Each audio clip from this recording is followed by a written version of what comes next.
Segera download Quran Tadabbur, dia meraih tafsir kebaikan. dalam genggaman Contoh, Anda. Bulan Ramadan adalah bulan Al-Quran.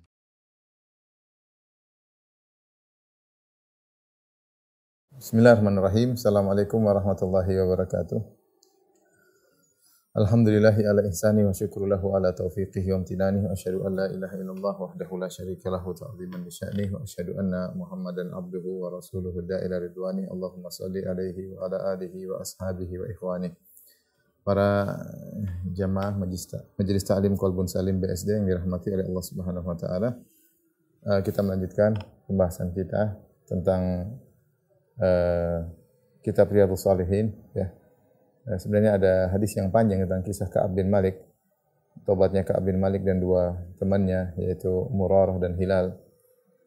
Tapi kita lanjutkan pada hadis setelahnya, ya.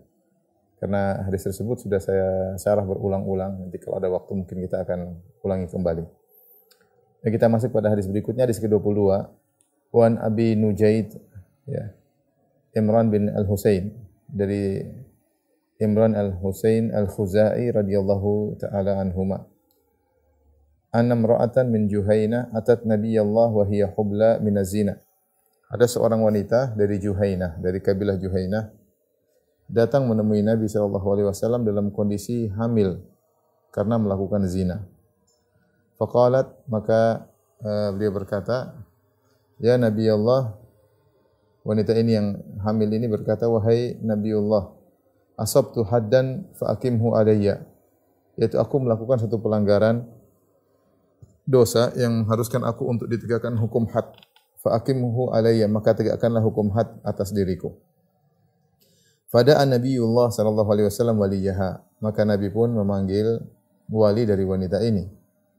Faqala ahsin ilaiha, berbuat baiklah kepada wanita ini. Fa idza wada'at fa'tini, kalau dia sudah melahirkan maka datanglah kepadaku. Fafa'ala, maka mereka pun melakukan. Setelah wanita tersebut melahirkan, maka wanita tersebut dibawa lagi kepada Nabi sallallahu alaihi wasallam. Fa amara biha Nabiyullah fasyukkat 'alaiha thiyabuha, maka Nabi merintahkan agar wanita ini dikencengkan bajunya agar tidak terbuka ketika dirajam. Tsumma amara biha farujimat, kemudian Nabi merintahkan untuk merajam wanita ini, maka dirajamlah wanita ini. Tsumma shalla 'alaiha, setelah itu Rasulullah SAW pun menyolatkan wanita ini. Faqala lahu Umar bertanya, "Tusalli 'alaiha ya Nabiyullah wa qad zanat?" Ya Rasulullah, engkau menyolatkan wanita ini padahal dia telah berzina. Qala, Nabi berkata, "Laqad tabat taubatan law qusimat baina sab'ina min ahli Madinati lawasi'athum." Sungguh wanita ini telah bertobat dengan suatu tobat, kalau dibagi untuk 70 orang penduduk kota Madinah maka mencukupi untuk mereka. Wa hal wajadta taubatan afdala min an jadat bi nafsiha lillahi ta'ala? Apakah engkau mendapatkan suatu tobat yang lebih afdal daripada sang wanita ini yang dia telah menyerahkan dirinya, nyawanya untuk Allah Subhanahu wa taala? Hadis riwayat Muslim. Hadis ini mengkisahkan tentang tobatnya seorang wanita, ya.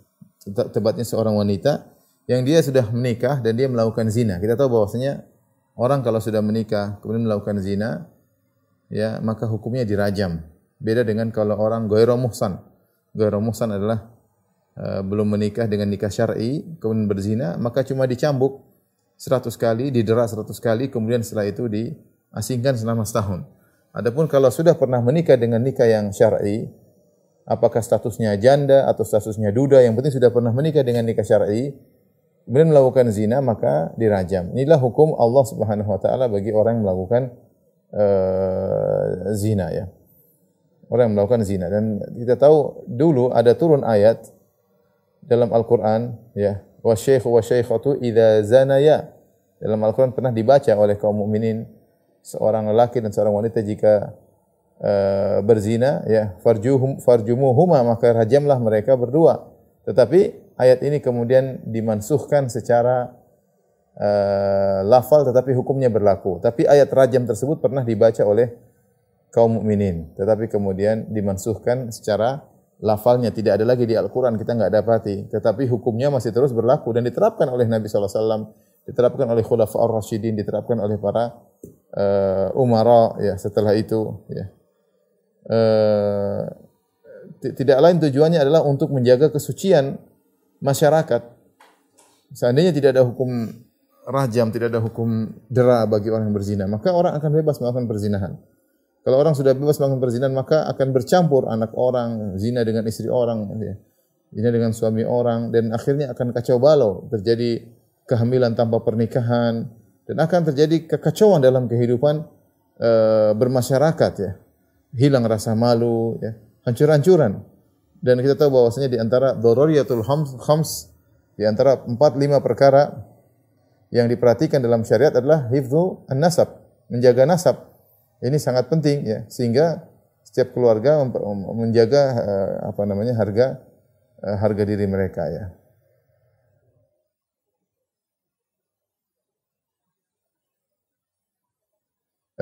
Ikhwan dan akhwat yang dirahmati oleh Allah Subhanahu wa taala. Nah, wanita ini dia muhsanah, sudah menikah. Ya. Kemudian dia pun berzina. Dia melakukan perzinahan. Tetapi dia tidak betah dengan dosa yang dia lakukan. Ya, seandainya dia sembunyi, bisa saja.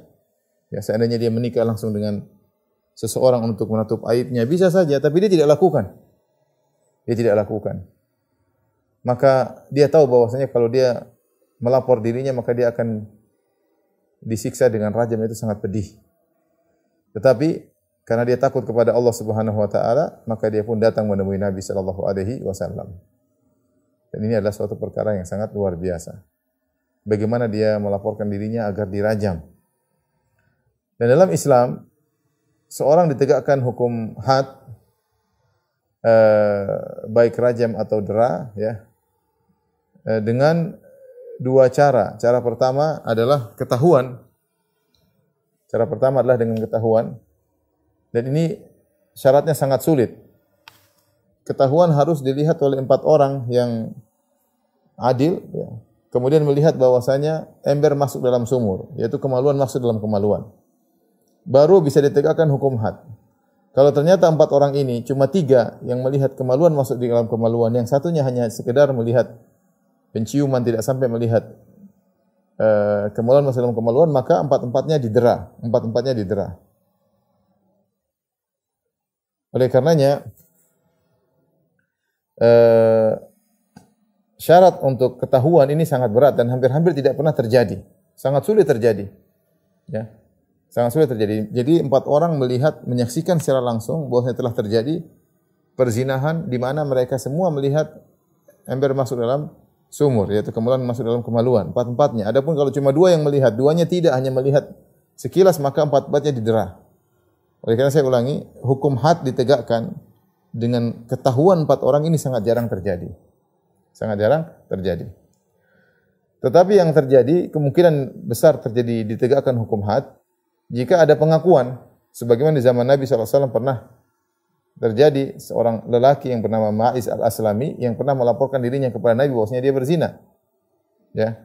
Kemudian juga di antaranya wanita ini, Imra'atun Juhainiyah. Wanita dari Juhainah yang melaporkan dirinya bahwasanya dia berzina. Ya. Para ulama berselisih. Jika ada seorang melaporkan, apakah lebih afdal seorang ketika melakukan zina, dia berdiam diri sembunyi-sembunyi, ataukah dia melaporkan dirinya? Ya. Wallahu alam, pendapat yang lebih kuat, bahwasanya jika seorang melakukan zina, dan dia tahu dia tidak akan mengulangi lagi, maka dia tidak perlu melaporkan dirinya kepada penguasa. Lebih baik dia bertobat. Dalil akan hal ini adalah kisah Ma'iz al-Aslami. Ma'iz al-Aslami dia berzina. Kemudian lapor kepada Nabi SAW. Nabi ketika dilapor, ya Rasulullah saya telah berzina, Rasulullah SAW tidak peduli dengan laporannya. Kemudian datang kedua kali, dia Rasulullah saya berzina. Kata Rasulullah SAW, abika junun, kau gila kan? Kau ngelapor-lapor berzina. Tapi Rasulullah SAW tidak segera tegakkan hukum had. Sampai dia datang, Rasulullah SAW datang ketiga kali, Rasulullah SAW suruh sahabat coba cek apakah dia mabuk atau sesuatu, apakah dia coba cek di kampung dia bagaimana. Orang semua mau jadi orang soleh, dia tidak mabuk. Sampai ketika dia lapor ke 4 kali, baru Nabi SAW kemudian suruh menegakkan hukum had. Akhirnya dia pun dirajam. Ma'iz alaihissalam dirajam. Ketika dia dirajam, dia kesakitan, dia lari. Dia dirajam, dia lari. Ketika dia lari, ada seorang yang melempar dengan tulang kalau tidak salah mengenai kepalanya sehingga dia pun meninggal dunia. Kata Rasulullah SAW, halla taraktumuh, tidakkah kalian biarkan dia pergi? Dia bertobat, kemudian Allah menerima tobatnya. Ini isyarat Rasulullah SAW suruh dia biarin saja, ya. Biarin saja dia pergi, ya. Beda dengan kalau ketahuan 4 orang ketahuan sudah selesai, harus ditegakkan. Tapi kalau pengakuan, maka pembahasannya panjang. Pertama pembahasannya, apakah orang yang telah melakukan zina lebih baik dia mengaku kepada penguasa atau tidak jika penguasanya menegakkan hukum had? Maka yang benar, jika dia merasa dia tidak akan mengulangi lagi, maka dia tidak perlu mengaku. Dia tidak perlu mengaku. Sudah dia bertobat, Allah tutup aibnya dan dia tidak akan mengulangi lagi. Dan dia jangan ceritakan kepada siapapun. Ya, karena Nabi mengatakan kullu ummatin mu'afa illa al-mujahirin. Bahwasanya semua umatku akan diampuni kecuali orang yang terang-terangan menceritakan tentang maksiatnya, maka tidak akan selamat, ya. Kondisi kedua, ya, jika ternyata dia ini merasa akan mengulangi lagi, maka kalau dia merasa akan mengulangi lagi perbuatan zina, maka sebaiknya dia melaporkan dirinya. Dia melaporkan dirinya supaya dia ditegakkan hukum had, supaya dia tidak mengulangi lagi perbuatan tersebut. Ya. Nah, kita di tanah air, kita tahu bahwasanya penguasa kita tidak menjalankan hukum had dalam masalah ini. Ya. Maka seorang bertobat kepada Allah jika terjerumus dalam perzinahan. Jangan mengulangi lagi. Setiap orang bisa salah. Jadi masalah kalau dia mengulang-ulang perbuatannya. Dan seseorang kalau sudah melakukan perbuatan seperti ini, dosa zina atau dosa yang lainnya, maka jangan ceritakan kepada orang lain, hukumnya haram. Tidak boleh cerita kepada orang. Kalau dia cerita kepada orang lain, maka dia tidak akan dimaafkan. Beda dengan kalau dia bercerita kepada sang hakim, sang penguasa agar dia akan hukum had, sebagaimana Ma'iz cerita kepada Nabi sallallahu alaihi wasallam, sebagaimana wanita ini cerita kepada Nabi sallallahu alaihi wasallam agar mereka dibersihkan dengan ditegakkan hukum had. Adapun cerita gembar-gembor sana, ya, ini tidak diampuni oleh Allah Subhanahu wa taala. Apalagi memvideokan seperti zaman sekarang, memvideokan kemudian disebarkan di dunia maya, wali'adzubillah. Bercerita sih tidak boleh. Apalagi kemudian memvideokan kemudian disebarkan. Wali'adzubillah. Ini adalah apalagi dibangga-banggakan, ya. Seorang kalaupun dia sudah bertobat, jangan cerita sama sekali. Sudah bertobat jangan cerita sama sekali. Cukup Allah yang tahu. Kalau dia, ya, dia cerita, maka tidak selamat dari siksa Allah Subhanahu wa taala. Wanita ini dia lapor kepada Nabi sallallahu alaihi wasallam bahwasanya dia berzina. Ya. Tapi dia berkata dengan perkataan yang halus, dia tidak mengatakan saya berzina, dia mengatakan ya Nabi Allah asabtu haddan. Wahai Rasulullah, aku melakukan pelanggaran yang mengharuskan aku ditegakkan hukum had. Dan jelas kondisi dia menunjukkan dia berzina karena dia hamil. Dia mengatakan fa aqimhu alayya. Dia tidak ingin bertahan dengan dosa. Mungkin dia selamat. Kalau dia selamat, dia melahirkan, keluarganya menutupi aibnya, dia akan selamat.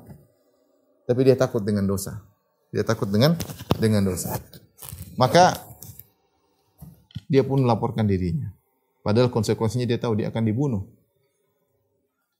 Maka Nabi SAW melihat wanita ini serius, datang, ingin dibersihkan dosa-dosanya. Dan wanita ini tidak mungkin Nabi mengatakan pergi kau, karena bukti sudah jelas di depan. Beda dengan Ma'iz. Kalau Ma'iz dia mengatakan ya Rasulullah, saya berzina, kata Rasulullah SAW pergi. Rasulullah tidak mendengar. Karena lelaki tidak ketahuan. Beda dengan wanita. Wanita misalnya tidak punya suami atau hamil, sudah mau diapain.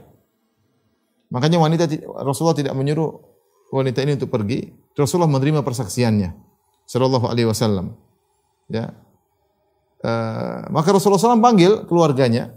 Kata Rasulullah SAW, ahsin ilaiha, berbuat baiklah kepadanya. Luar biasa. Biasanya wanita seperti ini, kalau sudah berzina, mempermalukan keluarga, mencoreng nama baik keluarga, anaknya entah dinisbahkan kepada siapa, anak zina, dan banyak hal yang menimbulkan keburukan bagi wanita ini. Mungkin wanita ini dimusuhi oleh kerabat-kerabatnya, dimusuhi oleh wali-walinya. Tapi Nabi SAW dengan kata-kata baik mengatakan kepada walinya, ahsin ilaiha, berbuat baiklah kepada wanita ini. Jangan dicela, jangan dicerca. Dasar wanita pezina, dasar wanita lajang. Jadi dia sudah mengaku dia bertobat.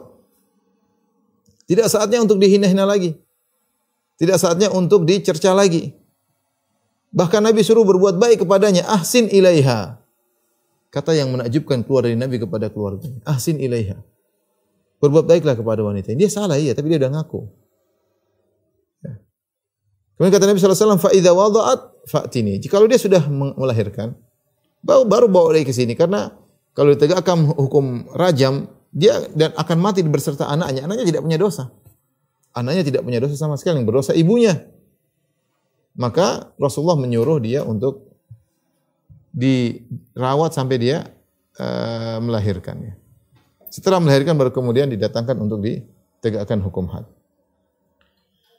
Maka akhirnya ketika wanita tersebut sudah melahirkan, walinya datang lagi membawa wanita tersebut. Maka Rasulullah SAW menegakkan hukum had. Rasulullah SAW menyuruh para sahabat untuk mengencangkan bajunya. Supaya apa? Supaya kalau dia kesakitan, ya, maka dia tidak terlepas, namanya orang kesakitan tidak bisa mengontrol dirinya. Khawatir bajunya terbuka, maka perlu diikat dengan kuat sehingga supaya tidak tersingkap auratnya, Ya. Tsumma amara biha, kemudian Rasulullah SAW merintahkan untuk dirajam, farujimat, maka dia pun dirajam. Kata para ulama, rajam tidak boleh dengan batu yang terlalu besar dan tidak boleh juga dengan batu yang terlalu kecil, tapi batu yang sedang. Kalau batu terlalu besar, maka dia cepat mati. Kalau batu terlalu kecil, dia tersiksanya lama. Maka batu yang sedang, yang cukup untuk beberapa saat untuk dirajam sehingga dia mati. Sebenarnya mengatakan kenapa dia dirajam? Karena orang yang sudah muhsan itu sudah pernah menikah, sudah pernah merasakan kelezatan nikmat secara syar'i, kemudian dia mencari jalan yang haram, maka dia dirajam. Dia dirajam karena dia sebenarnya ada kesempatan untuk mendapatkan kenikmatan yang syar'i yang diperbolehkan. Kenapa dia berpindah kepada cara mencari kenikmatan, ya, kebutuhan biologis dengan cara yang haram? Dan ketika dia merasakan kenikmatan kebutuhan biologis tersebut, dia merasakan kenikmatan dengan sekujur tubuhnya. Maka membersihkannya pun dengan dia merasakan kesakitan di sekujur tubuhnya. Dengan dirajam mengenai seluruh tubuhnya. Al-jaza' min jinsil amal. Ya. Sebagaimana dia merasakan kenikmatan dengan sekujur tubuhnya, maka dia disiksa juga di dunia dengan lemparan batu yang mengenai sekujur tubuhnya. Setelah itu Rasulullah SAW menyolatkan wanita ini. Dan jika seorang wanita atau pelaku maksiat, apakah mencuri, membunuh, kemudian apakah berzina, yang di situ ada hukum hadnya, ya, maka jika dia bertobat kepada Allah Subhanahu wa taala, maka dia tidak akan disiksa lagi di akhirat. Seharusnya demikian. Karena dia sudah dihukum di dunia. Di antaranya seorang berzina, kalau dia sudah dirajam dan dia ridho dengan dirajam tersebut, ya sudah. Dia pasrah, dia terima, maka dia tidak akan diazab lagi di akhirat. Ini siksaan dia dilempar batu di dunia jauh lebih ringan daripada di akhirat. Di akhirat mengerikan jika seorang melakukan zina. Jangankan di padang mahsyar, setelah di neraka, sementara di alam barzakh pun sudah disiksa. Sebagaimana datang dalam hadis bagaimana seorang pezina diletakkan dalam tungku kemudian dibakar dan dia kepanasan. Dibakar di bawah tungku, dia kepanasan dalam kondisi tidak memakai pakaian. Itu di alam barzakh. Bagaimana dengan api di neraka jahanam? Nah, kalau dirajam memang sangat sakit, bahkan menimbulkan kematian, tetapi itu jauh lebih ringan daripada azab di akhirat kelak. Maka Nabi pun menyolatkan wanita ini. Ini juga dalil bahwasanya pelaku dosa besar tidak menjadi kafir, tidak seperti pernyataan orang-orang Khawarij. Orang yang melakukan dosa besar tidak otomatis menjadi kafir.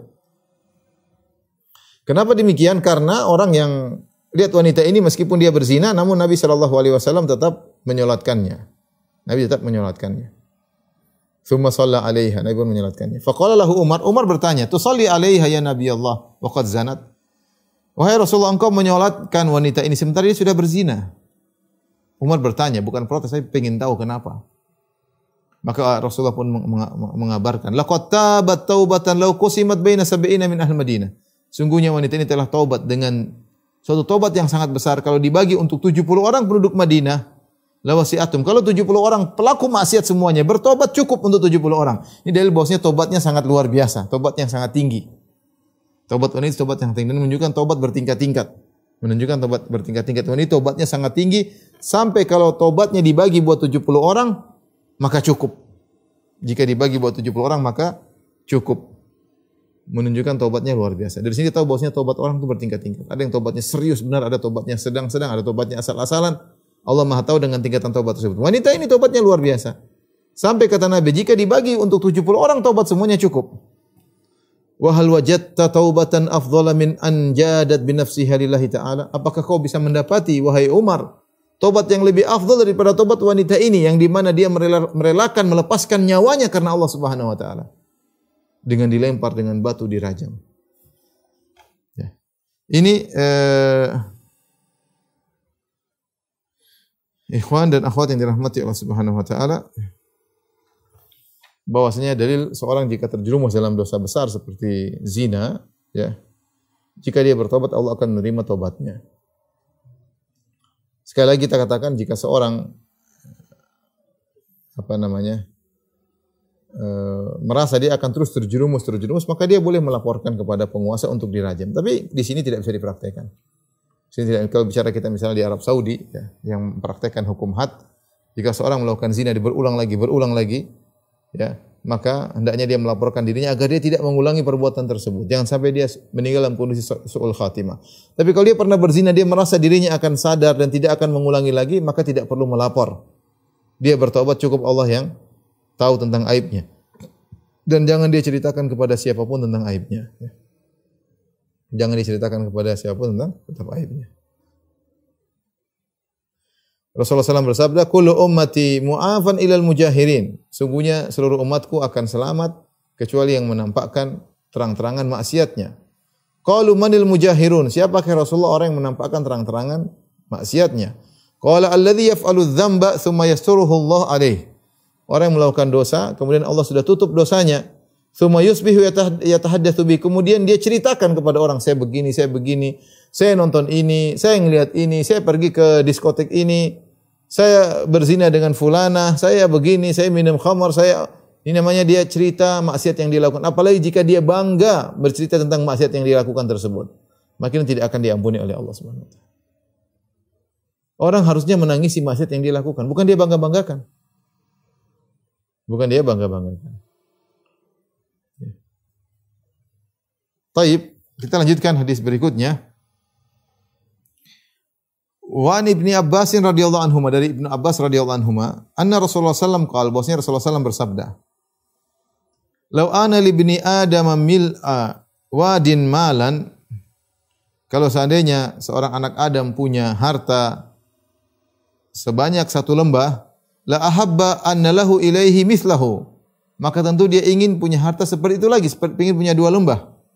Wala yamla'u aina ibni Adam illa turab. Dan tidak akan memenuhi mata seorang anak Adam kecuali tanah. Wa yatubullahu ala man taba, dan Allah menerima taubat orang yang bertobat.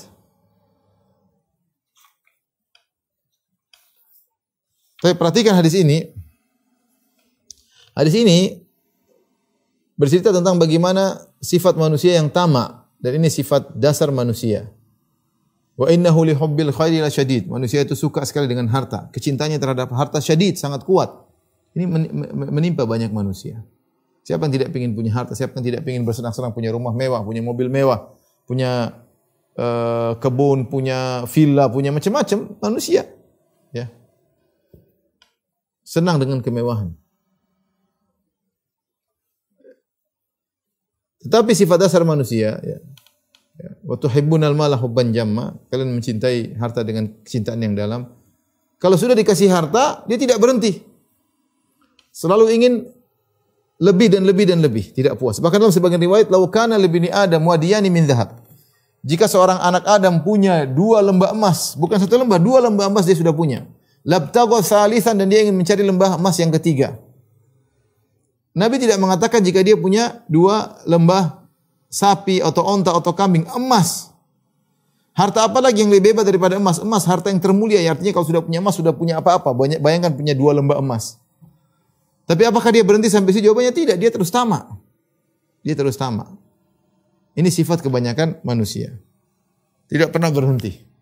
Dia hanya bisa berhenti, kata Nabi, wala yamla'u jawfa ila turab. Kalau mulutnya sudah kemasukan pasir, matanya sudah kemasukan pasir, kalau masuk kuburan baru berhenti. Dan Allah isyaratkan dalam Al-Quran, kata Allah, alhaakumut takatsur hatta zurtumul maqabir. Mereka telah dilalaikan oleh sikap banyak-banyakan, takatsur banyak-banyakan. Perbanyak harta, perbanyak mobil, perbanyak rumah, perbanyak ini, perbanyak macam bangga-banggaan. Kapan berhentinya? Hatta zurtumul maqabir, sampai kalian menziarahi kuburan, sampai kalian masuk kuburan baru kalian berhenti. Manusia pandangannya selalu ke atas masalah dunia. Tidak pernah puas, tidak pernah qanaah. Makanya di sini Nabi SAW ingatkan, ketika seorang tamak dengan dunia, maka dia sangat mudah untuk melakukan banyak dosa. Dia sangat mudah melakukan banyak dosa. Makanya di akhir hadis kata Nabi SAW, wala yamla'u aina bni Adam ila turab. Tidak akan memenuhi matanya, artinya dia tidak akan berhenti terus melihat harta, melihat keindahan harta, terus nyari dan tidak berhenti kecuali matanya sudah dipenuhi oleh tanah, yaitu masuk kuburan. Kemudian di akhir hadis kata Allah, wa yatubullah ala man tab. Dan Allah menerima taubat orang yang bertobat. Isyarat bahwasanya rakus dengan harta, tamak dengan harta ini membuat seorang banyak terjerumus dalam dosa-dosa. Banyak. Praktek-praktek riba dia langgar, lewatin aja, dia melakukannya, ya. Cara-cara haram, menipu orang, dan banyak praktek-praktek haram dilakukan oleh manusia, tidak lain untuk mendapatkan lembah emas yang ketiga. Yang menakjubkan, Nabi tidak berbicara tentang orang yang miskin. Kalau miskin mungkin dia kepepet, dia mencuri, kita bilang mungkin ada uzur lah, dia mencuri, dia nggak bisa, kalau nggak mencuri dia lapar, mati. Ini bukan, Nabi bercerita tentang orang sudah punya 2 lembah emas, masih terus mencari. Orientasinya tetap dunia, pandangannya terus ke atas, tidak pernah melihat ke bawah, tidak pernah puas. Orang sebenarnya tidak akan pernah bahagia. Dia mau cari harta yang begitu banyak, dan dia tidak bawa mati harta tersebut. Begitu dia meninggal, harta tersebut dia tinggalkan. Dia tidak pakai kecuali kain kafan, siapapun dia. Mau raja, mau apa, cuma kain kafan masukkan dalam kuburan, selesai. Harta yang dia kumpulkan selama ini tidak akan dia bawa. Dalam hadis kata Nabi SAW, yaqulu ibnu Adam mali mali. Anak Adam berkata, hartaku hartaku. Qala wa hal laka ya ibnu Adam min malika illa ma akalta fa afnait. Wahai anak Adam, kau bilang hartamu hartamu. Bukankah hartamu cuma 3? Yang pertama, apa yang kau makan itulah hartamu yang benar-benar kau nikmati. Yang kau tidak nikmati kau kumpulkan jadi bongkahan emas, kau masukkan dalam ruang tersembunyi, dalam ruang bawah tanah, tidak kau nikmati. Yang kau nikmati yang kau makan. Wa hal laka ya ibnu Adam min malika illa ma akalta fa afnait. Yang kau makan maka selesai, itulah hartamu. Aw labista fa ablait, atau kau beli baju kau pakai sampai bajumu menjadi usang, itulah. Aw tasaddaqta wa fa amdait, atau kau sedekahkan sehingga kau dapat pahalanya di akhirat. Wa ma siwa dzalika fa huwa dzahibun wa tarikuhu linnas. Adapun selain itu maka akan sirna atau kau akan tinggalkan buat orang lain. Sudah, itu bukan hartamu lagi. Seorang ngumpulin harta banyak-banyak, ya. Sampai sudah punya 2 lembah masih cari lembah yang lain. Harta itu seperti air asin, semakin diminum semakin haus. Tidak akan ada ujungnya. Tidak akan ada ujungnya. Dan ini yang menyebabkan banyak orang terjerumus dalam kemaksiatan gara-gara harta. Tengkar sama keluarga, sampai bunuh-bunuhan gara-gara masalah waris, ribut memutuskan silaturahmi gara-gara urusan warisan, banyak hal. Makanya setelah Nabi menyebut tentang masalah harta, Nabi mengatakan wa yatubullahu ala man tab, dan Allah menerima taubat orang yang bertobat kepada Allah Subhanahu wa taala. Ikhwan akhwat yang dirahmati Allah Subhanahu wa taala, tentunya bukan berarti ketika kita mencela sikap orang yang mencari harta tidak berhenti-berhenti, bukan berarti kita mencela harta. Harta sebagaimana dijelaskan oleh Ibnu Rajab Al-Hambali dalam pembahasan hadis tentang zuhud, dia mengatakan harta tidak dicela secara zatnya dan tidak dipuji secara zatnya. Dia hanyalah dunia. Dia sama seperti waktu. Kita enggak boleh mencela waktu karena waktu enggak bisa berbuat apa-apa. Waktu adalah tempat bergulir perbuatan. Kita enggak boleh mencela waktu, enggak boleh bilang zaman edan, hukumnya haram. Tidak boleh. Kalau zaman orang-orang, sebagian orang edan, ya mungkin sebagian orang edan. Tapi kalau zamannya edan nggak boleh. Ya, Nabi pernah berkata, Yaqulullah yasubbud dahar. Orang-orang mencela masa, padahal aku adalah sang masa. Artinya Allah yang membolak-balik. Uqallibul laila wan nahar, Allah yang mengatur masa. Masa tidak dinisbahkan karena masa ini tidak punya ikhtiar, tidak punya kehendak. Ya. Bisa apa sama harta? Harta makanya masa. Ya. Masa adalah tempat bergulirnya perbuatan. Sama seperti nggak boleh kita mencela angin, tidak boleh kita mencela panas misalnya. Yang bikin Allah Subhanahu Wa Taala. Ya. Tidak boleh mencela hujan, turunkan hujan oleh Allah Subhanahu Wa Taala. Sama dengan masa itu tidak bisa dicela dan dicerca secara zatnya. Yang tercela adalah yang mengisi masa tersebut, mengisi waktu tersebut, mengisi zaman tersebut. Kalau diisi dengan keburukan maka tercela, diisi dengan kebaikan maka terpuji. Demikian juga dengan harta. Harta tidak tercela secara zatnya. Allah menciptakan harta. Allah menundukkan bumi. Walladzi ja'ala lakumul arda dzalulan famshu fi manakibiha. Dialah Allah yang telah menundukkan bumi bagi kalian, maka berjalan di segala penjuru bumi. Ya. Allah memberikan harta. Ya. Allah memberikan harta.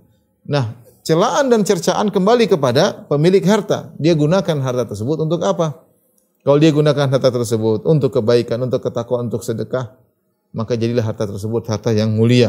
Kata Nabi sallallahu alaihi wasallam, ya nikma al-malu salih lirajuli salih. Kata Nabi sallallahu alaihi wasallam, sebaik-baik harta yang baik adalah milik seorang laki yang saleh. Seorang laki yang saleh. Kalau harta tersebut bisa jadi sangat mulia jika dipegang oleh orang yang saleh. Kenapa? Karena tersebut dia akan gunakan untuk di jalan Allah Subhanahu Wa Taala.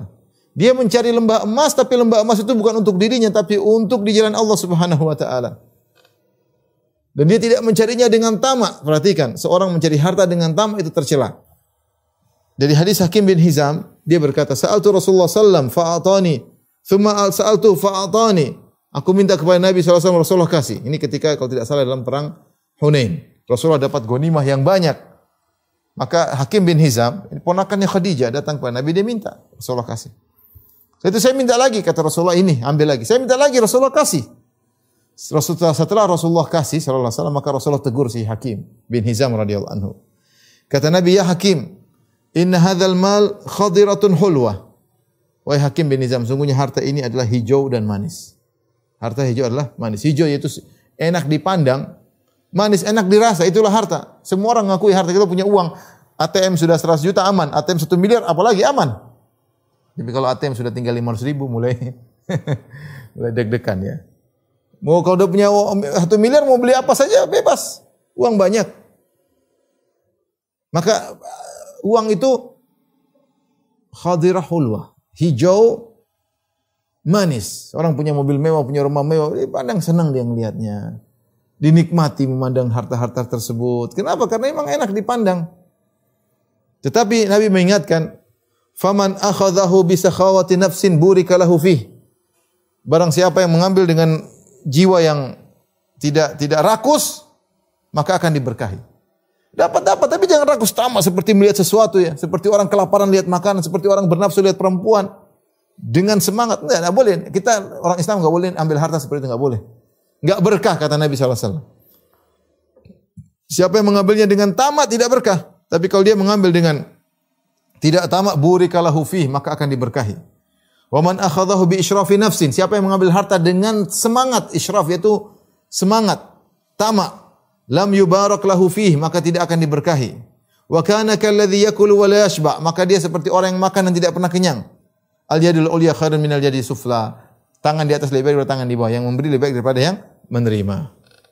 Hakim bin Hizam setelah mendengar sabda Nabi sallallahu alaihi wasallam, ya, maka dia tidak pernah lagi semangat untuk mencari harta. Kalau dia pun ambil harta tidak dengan hawa nafsu, tidak dengan tamak. Oleh karenanya, ikhwan dan akhwat yang rahmatillah subhanahu wa ta'ala, harus kita waspada. Jangan sampai kita seperti lelaki yang disebutkan oleh Nabi sallallahu alaihi wasallam, "Lau kana li bani Adam wadiyani min dzab labtagu thalain." Sudah dapat 2 lembah, ingin cari lembah ketiga, tidak pernah berhenti. Harus umur kita ini semakin habis ya. Semakin habis mencari lembah lagi. Sudah cukup, sudah punya 2 lembah, harusnya sudah tenang. Sudah fokus untuk beribadah. Ini cari lembah ketiga, lembah keempat, apalagi sudah umur 80, 90. Waliyadzubillah. Taib yang hadis terakhir ya. dalam bab taubat. Tetapi bagaimanapun kata Nabi SAW, wa yatubullah ala man tab. Siapa yang bertobat, maka Allah terima tobatnya. Siapa yang bertobat, Allah terima tobatnya. Ya mungkin dia waktu mengambil harta dengan rakus, dengan ini, praktek riba, dengan menipu orang, dan semuanya. Yang penting dia bertobat, Allah terima tobatnya. Kalau dia punya hak orang lain dia ambil, semaksimal mungkin dia kembalikan. Semaksimal mungkin dia kembalikan. Kalau dia tidak mampu, serahkan kepada Allah Subhanahu. Dia pernah mencuri harta orang, dia pernah merampok harta orang, cari orang tersebut. Dia punya harta, kembalikan. Repot nanti hari kiamat kelak. Tapi kalau dia sudah semaksimal tidak mampu, serahkan kepada Allah. Ya Allah, saya sudah berusaha, saya tidak mampu. Allah Maha Penerima taubat. Hadis yang terakhir tentang bab taubat. An Abi Hurairah radhiyallahu taala anhu, dari Abu Hurairah radhiyallahu anhu, anna Rasulullah sallallahu alaihi wasallam qaal, bahwasanya Rasulullah SAW bersabda, yadhakullahu subhanahu wa ta'ala ila rajulain yaqtulu ahaduhum al-akhar yadkhulanil jannah. Allah tertawa kepada dua orang, yang satu membunuh yang keduanya. Yang pertama membunuh yang keduanya, ternyata yadkhulanil jannah, kedua-duanya masuk surga. Yuqatilu hadza fi sabilillah fayuqtal. Maka yang pertama membunuh yang kedua, maka yang kedua pun mati syahid. Tsumma yatubullahu 'alal qatil. Kemudian Allah mengilhamkan taubat kepada sang pembunuh, fayuslim, kemudian dia masuk Islam, kemudian dia ikut perang, fayustashhad, dia mati syahid lagi. Ternyata dua-duanya mati syahid. Ini perkara yang menakjubkan. Maka Allah tertawa melihat kondisi dua orang ini. Ya. Dan kita Ahlus Sunnah wal Jamaah meyakini Allah memiliki sifat yang Allah sebut dalam Al-Quran. Mau sifat apa saja, mau sifat ridha, mau sifat tertawa, mau sifat apa saja. Kalau Allah sebut tentang sifatnya, kita beriman. Tidak perlu kita takwil, kita beriman. Tetapi tawa Allah tidak sama dengan tawa manusia. Jangan sampai seorang menganggap namanya Allah itu harus tertawa, harus begini, ada ininya, ada anunya. Enggak. Ya. Tidak harus demikian. Ya. Kita bilang hanya Allah yang tahu tentang zatnya, Allah yang tahu tentang kaifiyat sifatnya. Tapi Allah tertawa. Ya.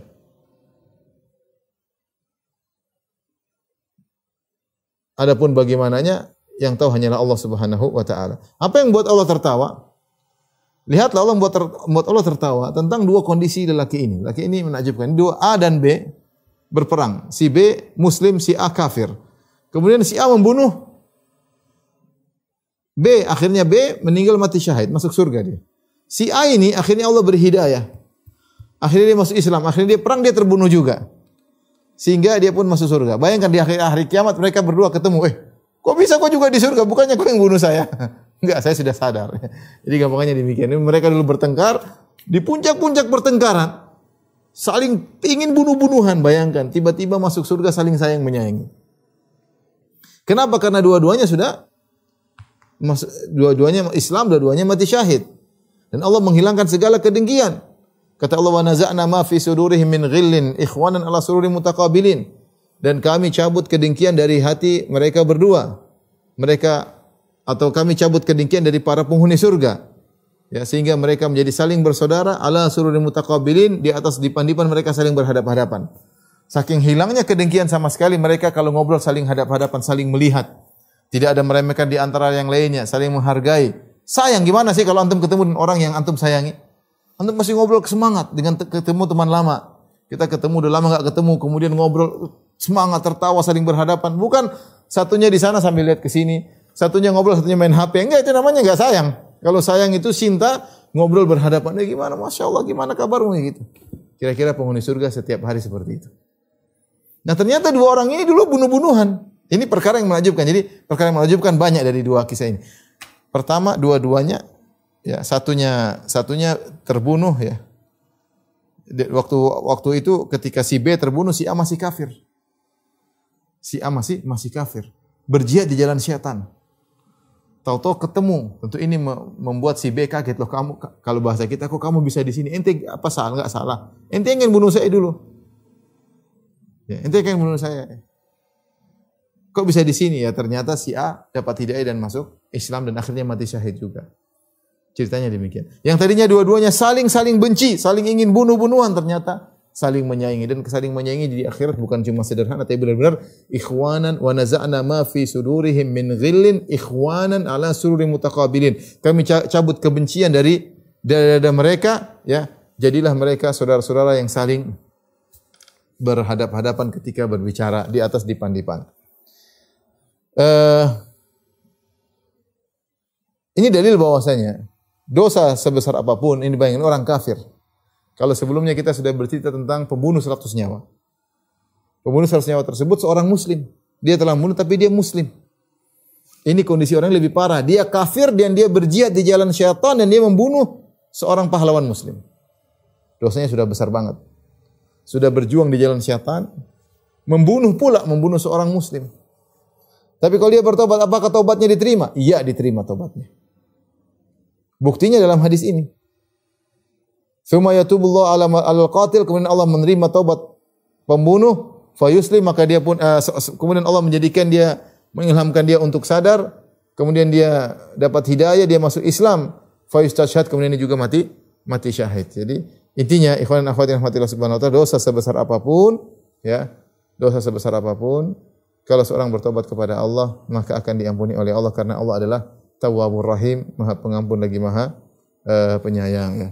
Itulah tadi 3 hadis yang terakhir dalam bab taubat. Insyaallah pertemuan berikutnya kita masuk pada bab yang baru tentang bab as-sabar. Ada satu hadis tadi kita tinggal tentang hadis tentang kisah Ka'ab bin Malik. Itu hadis sangat panjang, saya sudah bahas beberapa kali, di antaranya kemarin pertemuan sirah yang terakhir saya bahas juga tentang hadis Ka'ab bin Malik, sehingga saya tidak ingin mengulangi. Yang ingin melihat atau mendengar ceramah tentang kisah taubatnya Ka'ab bin Malik dan kisah sangat menarik bisa lihat dalam kajian sirah Nabi. Demikian rekan-rekan sekalian majelis taklim Qalbun Salim yang rahmatillah subhanahu wa taala, apa yang saya sampaikan insyaallah pada 2 pekan berikut kita akan masuk pada bab baru tentang babus sabar, ya. Wabillahi taufiq wal hidayah. Assalamualaikum warahmatullahi wabarakatuh.